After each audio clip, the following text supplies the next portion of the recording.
Okay, so in this video we're going to be talking about the central nervous system, peripheral nervous system, particularly the autonomic nervous system that breaks down into two separate branches, one being the sympathetic nervous system, the other being the parasympathetic nervous system.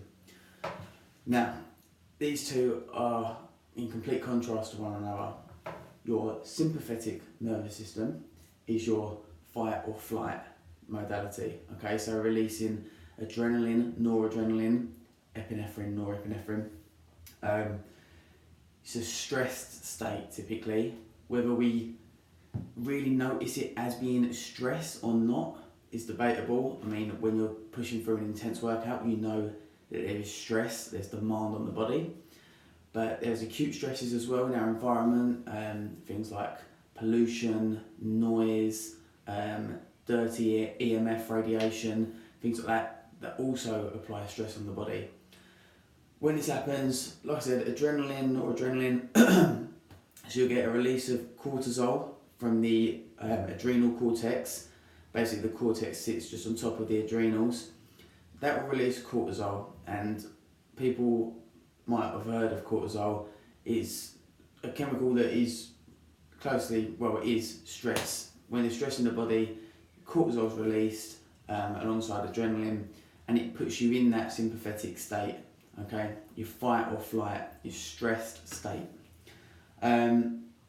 So when we're talking about stress, just to note there, it can be real stress or perceived stress. So real stress, like I was saying, if you're doing an intense workout, if you're training hard, something like that, it's real stress. Now, perceived stress can be things that you don't necessarily, it's not an actual stress, but you're thinking it might be. So things such as your future, financial security, friendships, relationships, things like that. You might be perceiving that as a stress because you might be worried or concerned about something, things that you see on TV, through the media, things that happen in the world, atrocities, things like that. So they can be perceived stress because whilst that's not actually directly affecting you right now in the moment, it's still registering in the body and in the mind, and it's creating that stress response.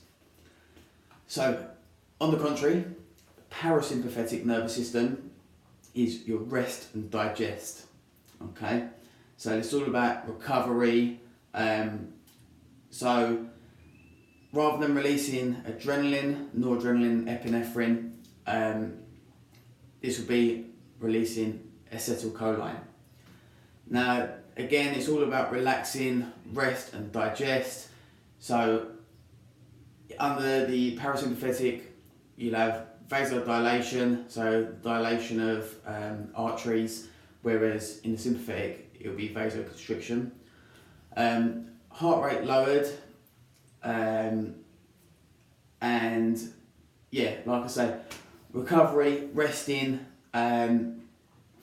Now, just want to point out green zones and blue zones.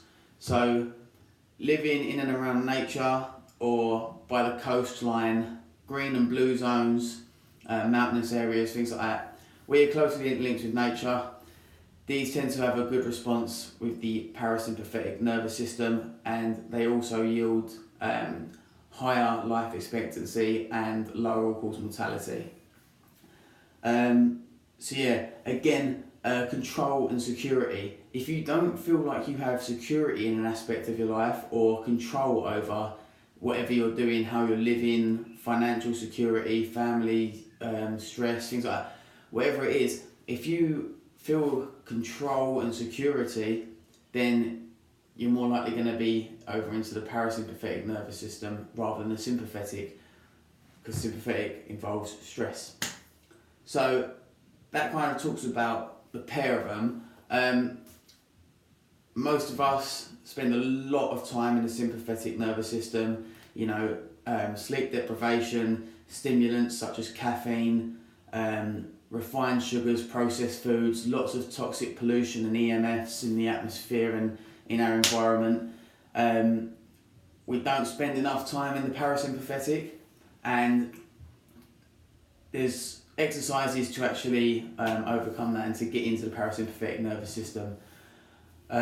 Things such as belly breathing, so engaging the diaphragm in your breaths, doing some box breathing, trying to do some sensory deprivation, and just immersing yourself in nature more, getting more out into green and blue zones. Things like that can really help with your stress. And any other stress management tool that you know or you implement into your life is guaranteed to put you more over into the parasympathetic nervous system, which is going to be a lot more healthier for your life, essentially. So that pretty much covers the differences between the sympathetic and the parasympathetic nervous system. Again, the sympathetic is your fight or flight modality, and is completely involved around stress, release of cortisol, adrenaline, noradrenaline. Your parasympathetic, on the contrary, is your rest and digest.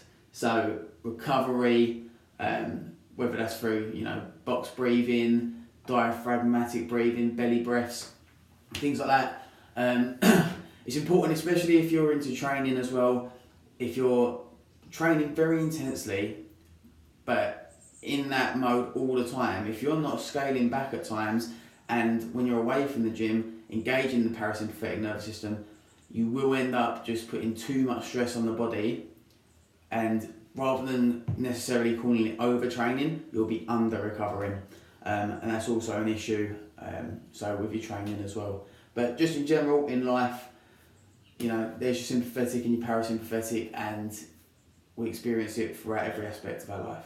So hopefully that did give some kind of idea, an overview of the two separate branches.